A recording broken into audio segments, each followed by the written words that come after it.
Welcome to the PSOJ Access to Finance panel, COVIDCASTJA. This is going to be a weekly program where we'll be tackling the issues that SMEs are facing during this unprecedented time.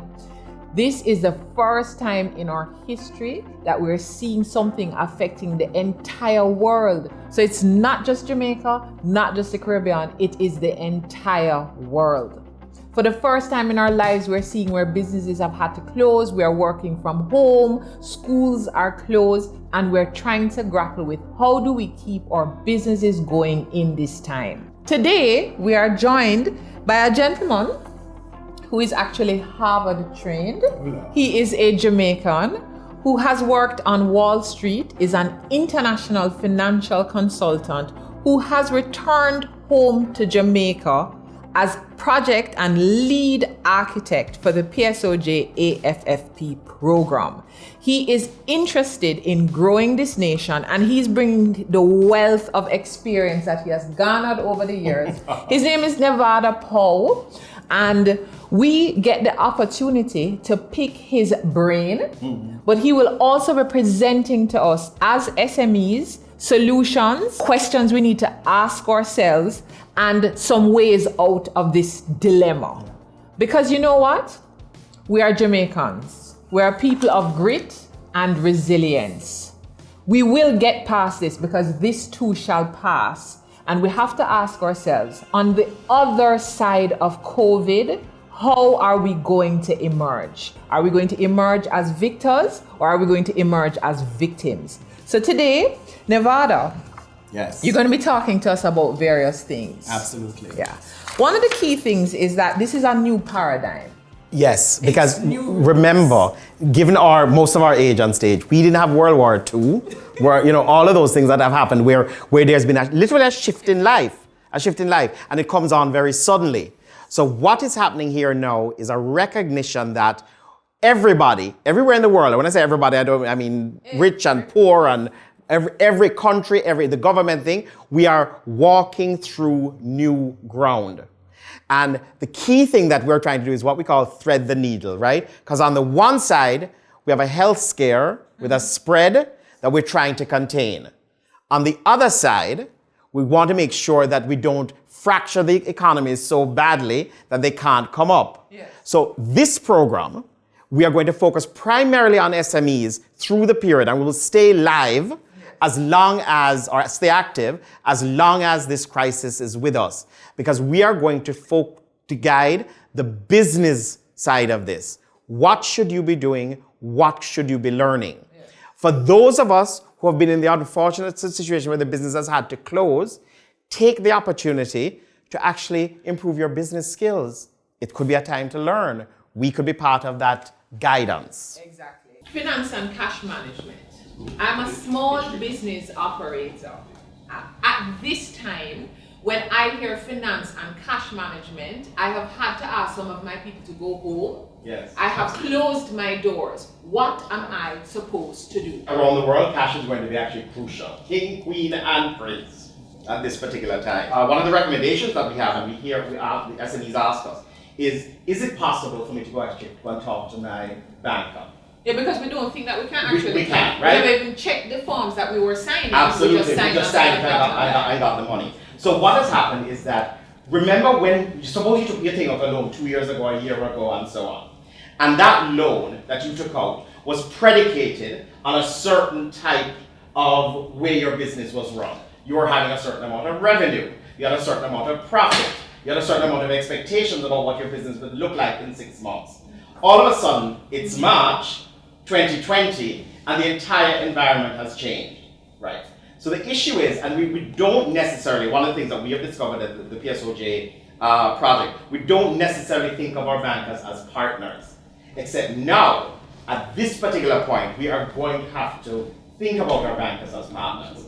Because what is it we're going to need? For example, in the case of a loan, we may need something like a loan holiday or a loan deferral. Okay. Which means if there was an expectation that for March, April, and May, let's say, and June, I was going to pay a certain amount of interest on the principal, What I would be asking for is moratorium. Not that I would not have to pay it eventually, Big but word, just moratorium. Yes. What we mean by It that? is like a holiday, like a loan holiday. All right. So what you're trying to do is you're going to the bank and say, give me a holiday for 3 months, 4 months, for I'm what you call a good customer.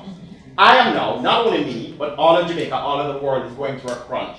I just need a break until I can get my business and myself back on my feet and start paying again in 3 or 4 months from now.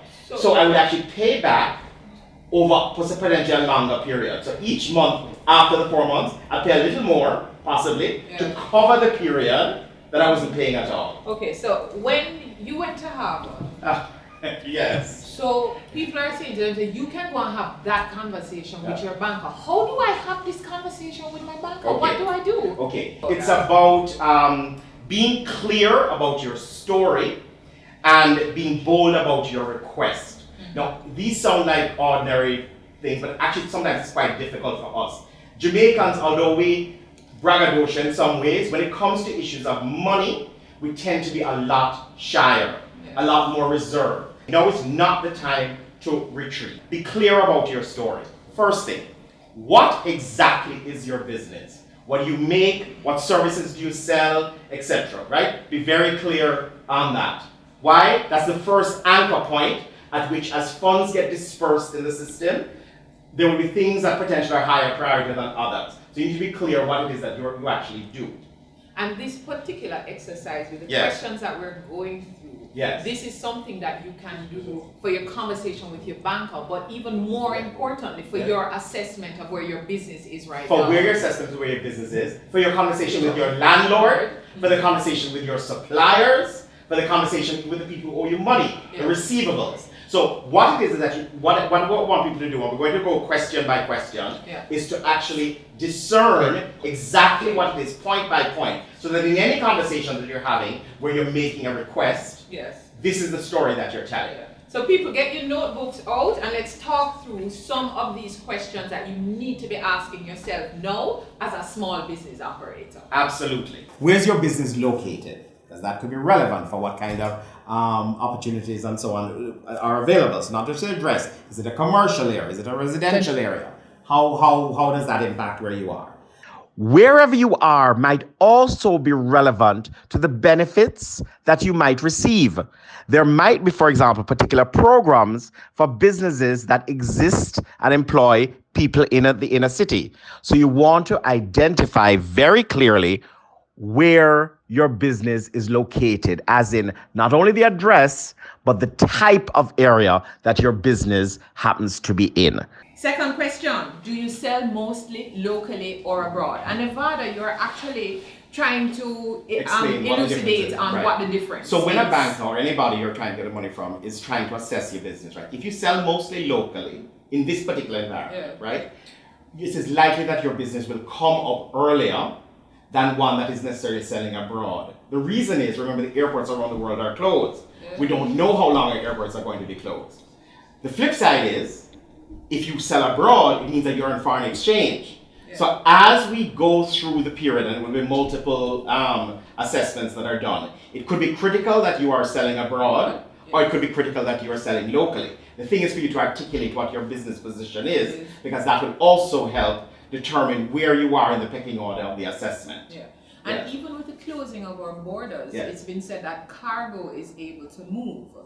Absolutely, except recently, for example, because the airport is closed. Anything that went by air shipment has now been suspended. What a time! What a time! What a time! And you made all kinds of plans for sure as a business person about this order going there. You've got the order, you maybe even got a deposit. So all of that is part of what is going on. So what is critical though is that at this stage you don't consider yourself folding. Absolutely not. Stop to assess where we are. Where you are, absolutely. So what's another question that you would ask? Another question needs to be clear when you tell your stories. Are most of your major supplies sourced locally or imported? The same issue, right? Again, if you are somebody who's sourcing locally, when you go for an assessment, either from the bank or DBJ or wherever it is at a particular time, remember now, they will also make a judgment that because you are sourcing locally, your business is also providing employment for another business. So you are an integrated a more integrated part of the economy. Not to say a business that's important is not critical to the economy, but at a time when people are starting to assess which business of a particular type is more critical to the economy, the business that is buying locally and selling locally actually is impacting, I mean, obviously bigger, smaller, whatever, of similar size, is actually impacting the local economy more impactfully at the time. Okay. And therefore it could be a consideration. So what's your supply? The next question is, how long have you been in business? Mm-hmm. Here's the other question. If you have been in business 1 or 2 years or longer, that means you are a viable entity. If you're in business less than a year, and this is routine, this is the same for all over the world, most businesses, something like 95% of businesses that are starting fail within the first year. Okay. So if you have just started business, it is not clear yet to anybody assessing you, whether a bank or anybody else, whether or not you actually were going to be in business a year from now. Yeah. But if I've been in business for 2 years already, it is very likely that I was going, and I'm doing reasonably well, obviously, it is very likely that I would have been in business a year from now had COVID not happened. Yeah. And therefore, any business that would be in business a year from now, but COVID has taken them down, those are the critical businesses that we need to save. Because they were the ones on which the economy was going to grow, and was going to, not to say we have startups, but remember, the system of capitalism is Darwinian, meaning that there are businesses that start and fall, and there are businesses that start and succeed. Right now, more businesses will fail than historically, not because of the inherent validity of the business, but because of the time. Yes. So it's almost as if we've got a bunch of strong children, businesses, and we have to make sure, because on their backs, yes, when the tide turns, they are the ones that are going to make sure that we pull up fast. We can pull up fast, yeah. Right? And I think that is very important for SMEs to consider, that notwithstanding the size of your business, you are a critical element of the economy. And the faster we get our SMEs back up and running, especially those who employ other persons, absolutely, but also that you are critical in the value chain. You're providing a service, you're providing a product that you're buying from others to make your product, absolutely, that you're critical elements to Jamaica's sustainability. Absolutely. Something else. Are you registered? Because many businesses have been in business. Yes, absolutely. But are not necessarily on the radar of business. Right. What kind of consideration is that for a business now? Okay. So certainly some of the benefits that we have seen that have been defined by Nigel Clark, the Minister of Finance, are going to accrue to only those who are already registered. Yes. Now, one could argue, and it can go either way, right? Maybe we also use this as an opportunity to get some businesses that are not registered to register. So we say, for example, okay, if you're registered, you can get some benefit. Okay, if you're not registered but are willing to register now, we will get you some benefit. We should take advantage of the opportunity to try and get more of us in the net. So the reason to register now certainly is because some of the benefits that are going to accrue, whether from the government, potentially from some of the banks or whatever, will be only going to registered entities. Yeah. But if you have had a good business and you just haven't registered, but you've been employing some people and doing something, you are an important part of the economy anyway, even though you are not, part. So we're saying register it. Yeah. Come in. In fact, one of the things that we're going to do with the PSOJ at some point, or even in this program, we are going to talk about the value of being registered and compliant, even outside of COVID, right? Because we have not articulated well to nationally what are the benefits. And it's not just now me have to hide from the tax man, which is kind of what people perceive. There's a whole discussion, and I think one of our shows is actually going to be about that, but critical to understand. And people, just so that you know, COVIDcast is going to be a weekly show, Thursday at 4 p.m. You join us right here on the PSOJ page for COVIDcast. One of the things, Nevada, with the whole concept of registration is just so that people understand. Registration is a wide gamut of things. Yes. So registration may be formalizing your business name. It may be registering the company that you operate at the company's office. But also we have smaller businesses. We have hairdressers. We have barbers. We have bar operators. Yes, what whatever registration that legitimizes your business, it's important to have. So whether it is registration through the parish council, your spirit's license, those registrations are important. So it's not time for us now to say, Lord, the tax man. Because listen, if you are not recognized in the system, it is more difficult for the system to do anything to assist you. Absolutely. What else do you need to ask yourself? How many people do we currently employ? Again, if it's 3 people, if it's 10 people, it'll matter because it means that the survival of your business is crucial because of other people's livelihoods that depend on that. So also a critical question. And the other question in the same line is how many people did you employ a year ago?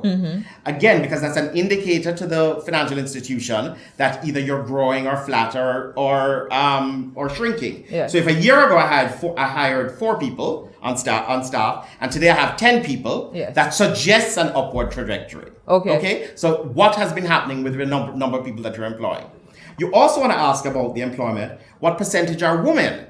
And you would say, well, what does that have to do with anything? Why does it matter if you're employing women and men? Okay. First of all, there are a number of banks that have special allocations for businesses that employ a lot of women. The other thing, biased as it is, but we have to also have to be honest. Remember, women are largely the economic caretakers often of our children. So somebody will also make the calculation that if I preserve the job of a woman, I'm also preserving the life of some children. Again, no bias to the men. We just have to facts, real things. Just some hard facts. Right? And in fact, on the whole point of employment, under the CARE program, there is the BEST program, there's a SET program, and from what I have read, from what the minister has said, the benefits that will accrue to employees of businesses will be based on whether or not you are filing your returns.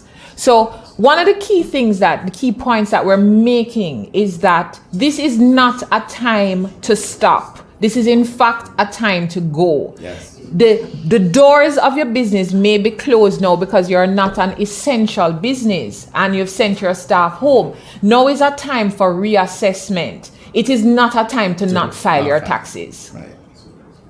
The other thing that you could ask about your employees is what the average wage of the people that you employ. So bring it up as part of your story. It could be a situation, for example, where depending on what we're trying to preserve, if you hire, for example, a lot of low-income people, that business, for the purposes of various national interests, might have more weight than one that employs somebody who employs people who are likely to have savings. So again, it's just articulating your story very clearly so that whenever you sit before a body, they can understand what are the choices and the trade-offs that are being made.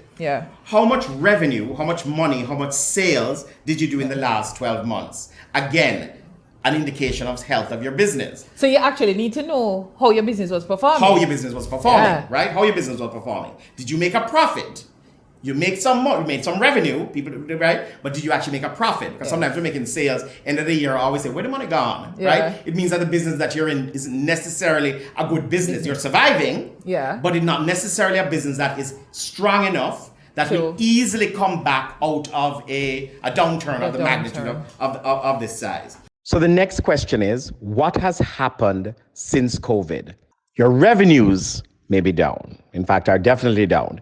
Your receivables, the people who owe you money, it's taking longer to come in. And your profit is also probably down. That is part of the story that you're telling, which is I used to be one way. After COVID, this is my situation. Lower revenues, longer receivables, lower profit. So I'm going to ask you for some support. Receivables. Now, this is another issue.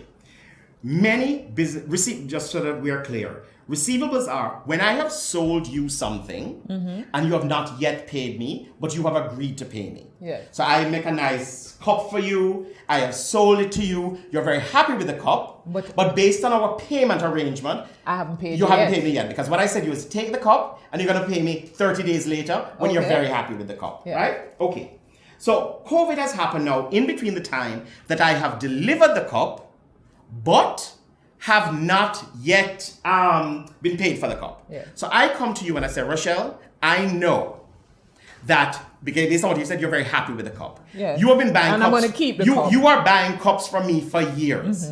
And in fact, what I'm asking now, because I'm in a cash crunch and I have to pay my people, I know you don't owe me the money for 30 days. But if you wouldn't mind giving me some of it, all of it, any of it, in order, again, because remember I've gotten a story, and I now have a set of receivables that everybody else who I've sold to is not paying me as quickly. No. This even has to work with the government.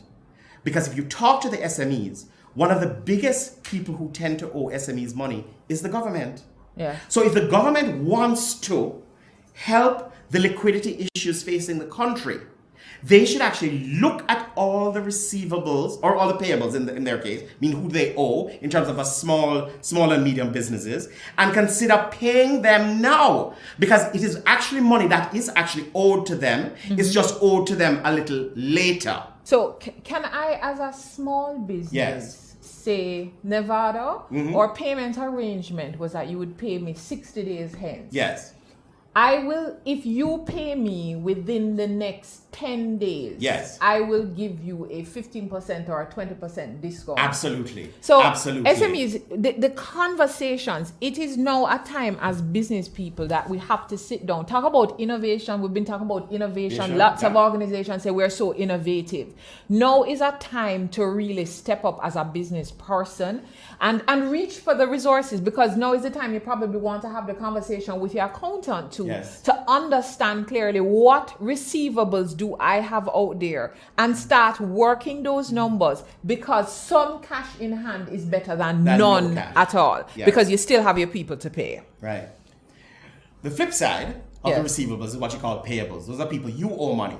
So you have taken the goods and you haven't yet paid them. Yes. All right. So now you tell them the same story, which is 2 months ago, 3 months ago, I was making 200,000. Now I'm making this. Yeah. I had not anticipated this kind of crush in the business. I know I owe you. By the way, that is already calming for the person that you owe. That you're not hiding. That you're not trying to hide. You dodge the call and stuff. You say, hey, Rochelle, I am sorry. And you tell the same story, right? This was my situation 2 months ago. You know me. I have been a good payer for the last 2 years. Rochelle, I'm asking if I can get a break. No. Rochelle can either say, boy, me tight to, Yeah, I'm trying to collect my I'm receivables. trying to collect my money, right? So you recognize that we have a story, and I say to you, okay, what if I can give you half? Yes. What if I can give you half and then I pay you interest on the other half when I get back on my feet? When I get back on my feet. So there's many ways. Holiday, absolutely. But I would be paying a portion. A portion.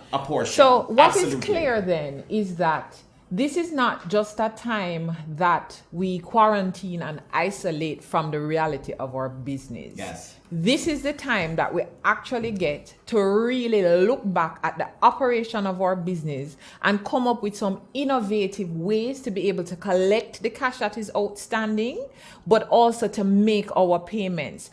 Plus, we have to be having the conversation with our financial institutions. Yes. Yeah. And this is where you have to be clear. So you go into your bank and you say, this has been my story. This is what I make. This is what I did. This is who I employ. Da, da, da. As of March, my revenue was 200,000 a month. And now it's 20,000. My profit was 50,000 a month. And now my profit is 2,000. So you can't just go to the bank and say, me now make no money. Right. We have to go with the information. Yes, the story. I was a strong business person. I paid my loans regularly. Yes. And this is what has happened in a way that I could not have anticipated, right? Because that kind of contraction is, you don't plan that in a business. Even the most brilliant planner, you don't plan that level of contraction, right? So you go in and you say, this is what I was doing. This is what I'm doing now. So here is my request. And so what is it that you're requesting? You have now articulated your story. You have articulated how your story has changed.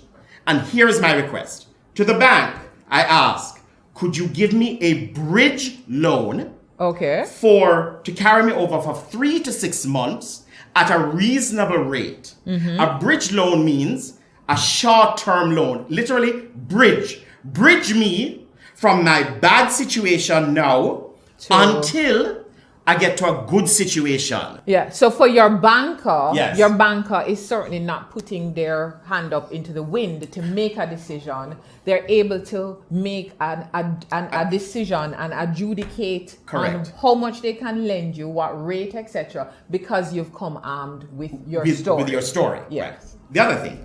And by the way, yes. because you know Jamaican people, we Yes. always have a story. Yes. We don't mean one story. Yeah, right. This is the where business story. the business story. Yeah. Right. And all of us, as I hope you guys have been following, all of us is the same story that we're telling, except relative to us. This is what you're armed with. So bridge loan is one thing. You could also go to your bank about a loan payment holiday. Yeah. I have paid my loan all this time. So again, could I get a break? And then start paying again in 3 months. And that would now extend my loan. So where it was supposed to probably end in December, it Right. may end March next year. Absolutely. Yeah. Absolutely. And then the particulars would be resolved by the bank. Then you could also approach the landlord with the same story. Okay. Right? Again, this is my business. You know my business landlord. Every month. So hold on a second, Yes, Nevada. yes. What you're saying Yes. is that I have a business. Yes. I have been operating the business on rented premises. Absolutely, In rented yes, premises. yes. I can go to my landlord. Yes. To ask my landlord for what? Yes, exactly. All right. Suppose you have been at your location for 2 years. Yes. And maybe only once or twice. I'm not being ridiculous. So you never miss the rent. All right. Yeah. Once or twice you were 15 days late, a month late, etc. And he accepted you. Exactly. You are, for all intents and purposes, a good tenant. Okay. Right. You, like everybody else in the world, have had a contracted situation. Yeah. You are not going to be a good tenant once we get out of this. Yeah. Right? That is really what you're banking on and what you're hoping that the landlord is banking on. Yes. So you again go to him with the same story. I made 200,000 and when I was making 200,000, I was okay paying you $50,000 a month for I actually rent. improved your property. Absolutely. I've been bringing people to your plaza. Absolutely. I've actually caused this whole premises to become more popular valuable. and more valuable Absolutely. to you. Absolutely. Part of the story. Yes, right. Yes. And now the government has asked me to shut my doors. Yeah. And now I'm trying to sell online my products. And I don't know nothing about selling online because I'm used to people coming to my store. You know, whatever the narrative. So again, what I'm asking for is a rental payment holiday or a reduced rate for a period. So maybe if my rent was 50,000 because I'm only making 20,000 now, can I just give you 5,000 for 3 months? And then pick up again, and we so have the conversation with the clear knowledge again about what it is what the situation that you're in. No, Nevada, I have a store. Yes. And I had bought up quite a bit of inventory because now is my good selling time. Because people get over Christmas, so them have money now to pay. Right. Yes. So I had inventory that had come into the island. You pay for it on a I credit paid card for or it, everything. something. Yes, yes. But everything is locked up in the store now. Yes. I'm actually operating at some contracted hours. What am I supposed to do with this inventory? Okay. Remember the first thing we talked about, that at this particular point in time, cash is king. Yes. Right? So what you are trying to do, you're going to try and convert as much as your inventory as possible. So take that thing with the same store. All right. So again, when you say inventory, anything what is that you have in the store. So say you have a dress store. Yes. You are a fabulous dresser. I would assume that the store you have is a glamorous girl dress thing. All right. You have been in the store for the last 2 months watching. Yes. And Miss Regina comes in, and every month she's been admiring, or 2 weeks ago you saw her admiring this dress, but she hesitated because of the price. Yes. But you know she kind of wanted. Yeah. And in your original mind, when you before COVID, you're like, make sure go on look, because me not discount the dress, right? But 2 weeks later, 2 weeks later, you're like, you know what? And you call, hey, Miss Regina, it's Rochelle. You know that Michael Kors dress that you liked? Come in. Just for today, I'm giving you 40% off. And even if you say in that situation, boy, I didn't make as much money as I had anticipated.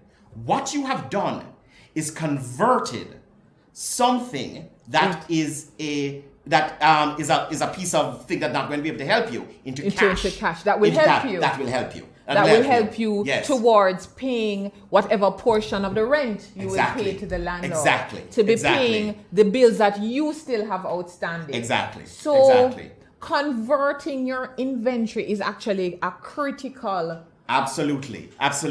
Converting your inventory, and the other thing what we call is, just as we are pivoting with the PSOJ, pivoting your business if you can. Okay. So for example, maybe you have been selling, let's just say you're a manufacturer of plastic bags. Yeah. I know we don't do that again, but yeah, plastic bags. Well, let's not use plastic bags. You're a manufacturer of I don't know. Some cups. Yes, you're a manufacturer of cups. Yes. You actually take a look at your factory situation, the things that you build, and you say, you know what? If I did a very small investment, I could convert my manufacturing facility that used to make cups to masks. Because the components of mask, if I was to add this other part, I could now just use the same thing, or maybe add one machine or something, right? So then you say, wait, cups may not be as in demand now, but if I start to manufacture masks, I am now pivoting my business in a totally different direction. Not only that, if you're able to pivot your business with a very small investment, that is also something you can go to the bank about. To say, watch here now, the business that I am in is at this particular moment basically on hold. However, I can pivot to this other thing which you, Mr. Banker, knows is in demand. So now, I used to be a cup man, and now I'm a mask man. Yeah. I have pivoted the basic infrastructure of my business into something now more in demand. You're a dressmaker. More people are spending time at home. Yeah. They don't want glamour dress. They want some comfortable pajamas, right? So you're now going to pivot your dress business to comfortable pajamas. And you're going to say, watch you know, you're spending all the time at home, at least look fabulous in your pajamas. Yeah. And you rethink and rejigger your business. When will you get back to me? Do not leave it as an open conversation, and explain that in a dynamic and fluid situation where next week, 2 weeks from now, things could be very different, you need a date. And you need a date relatively soon for an answer. In a way then that starts to make sense. So this is really a time where you take that step back from your business. I remember the first question, what business do I do? Yes. And when you're even thinking of what business do I do, what makes up this business that I do? So for example, Nevada, are there any opportunities for collaboration? Suppose, for example, I have a business that could be converted to masks. Yes. And I don't have enough space in my current location. For storage. But another factory owner has a space that their production has really drawn to a halt. Right, yes. Could this be something we could collaborate on? Absolutely. And I could use that in space? fact, I heard of a story, 2 different stores, both with storage, both having some cold storage. Yes. Now, why should both of us carry a high JPS bill if what is in your storage room and in my storage room could actually fit into one storage room and we share the bill? So it's also a time to think very deliberately about where are the possibility of shared services between us. Yeah. So there are some amazing opportunities. Absolutely. There's one more thing I wanted to actually add, which people don't necessarily understand that often. It's what I call the cost of complexity in a business. That sounds very, very Harvard. Yeah. All right. So we'll break it down now. Okay.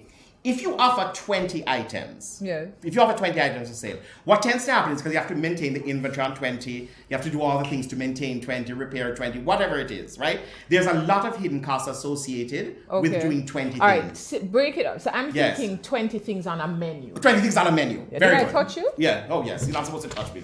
All right. So imagine, right? So you have a restaurant, you have 20 things on a menu. Yeah. And of course, people order this, you have to keep 20 different things after so on. Okay.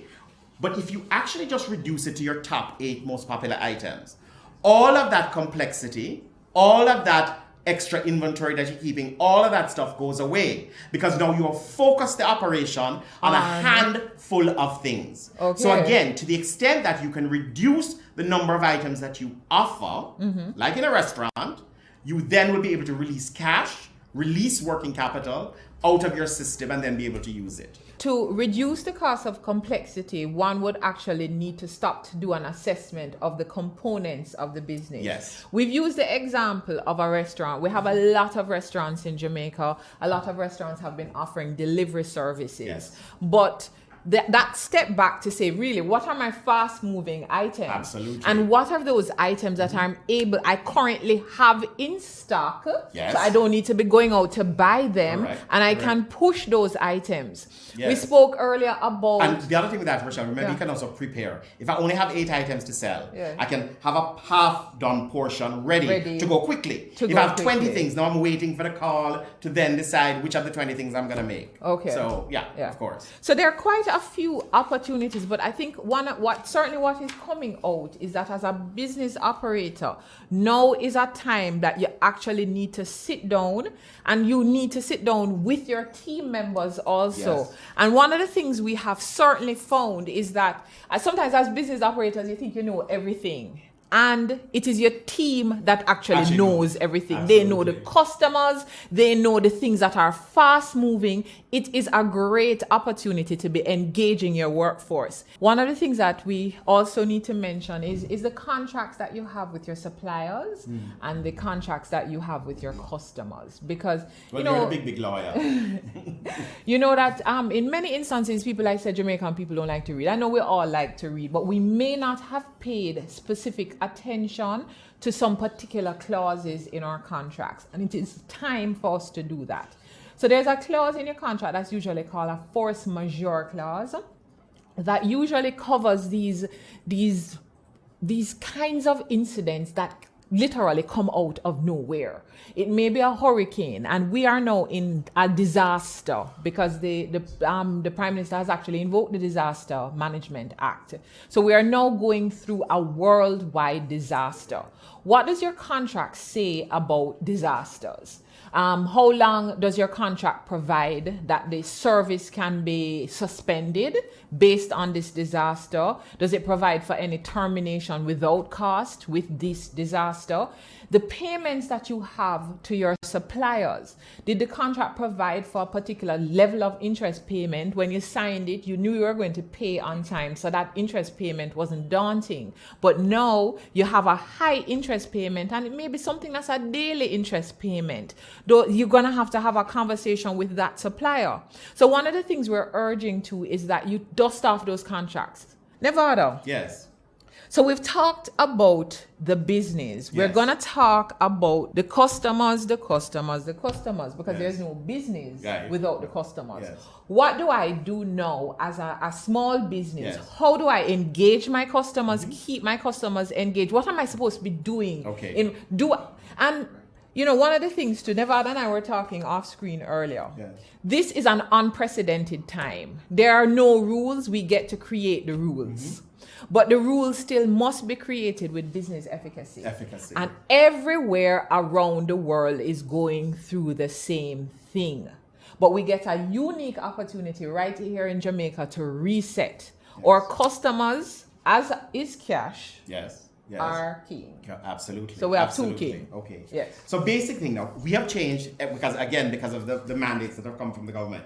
We have changed our operations. Yes. We've changed our hours of opening and closing in many cases. We have changed our payment options. We're allowing more maybe online payment options. Yes. We are not reachable by you walking up to us anymore. And in fact, you have to think about, well, where do I communicate the things that have changed? Okay. So for example, there's a place I called the other day. I called at 12 o'clock when they're supposed to be open. It ring, and the message doesn't say anything different than it said 2 months ago. They forgot.